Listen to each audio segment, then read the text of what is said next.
Yes, have a nice day po sa inyo lahat. Tayo po pala ay magluluto ng tsokolate, di ba? At magluluto tayo ng scramble egg. Apo, ito po ang tuyo, bagay sa tsokolate. At ito naman po ay itlog, di ba?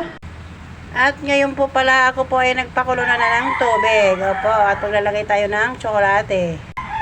Maglalagay tayo na ngayon ng tablia or tsokolate. Ito po, nagpakulo na po ako ng tubig at andito na po yung tablia niya, di ba guys? Opo. Alright. At maglalagay tayo ng sibuyas. Isa na tayo ng sangkap sa itlog. Halo na lang to lahat para mas madali itong gawin, di ba guys? Opo. Kahit po tayo magluluto ng scramble egg.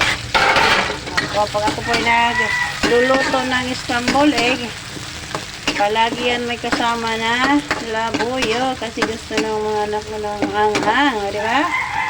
Opo, ito ang gusto nila, anghang. Alright. At kumukulo na po ang aking tsokolate, di ba guys? Alright. At dito po, at maglalagay na po tayo ng itlog. Scramble egg po ito. Opo. Diba? So beautiful color.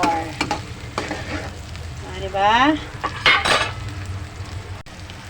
Hindi tayo, guys, hindi tayo tipid sa sangkap kasi mura lang naman ang pagkabili ko ng mga sangkap doon sa merkado. Tumpok-tumpok lang po ang aking ginawa sa pagbili ng mga sangkap niya. Di ba guys? Ayun po ay kumukulo na po yung aking tsokolate. Kumukulo na po siya at maglalagay po ako ng asukal.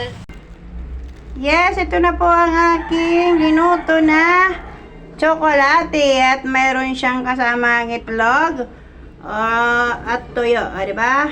Opo, ito po ang ating ngayong menu, ngayong araw na to. Salamat po sa panonood, di ba? Alright, pagkain Pinoy lang po tayo mga Mars.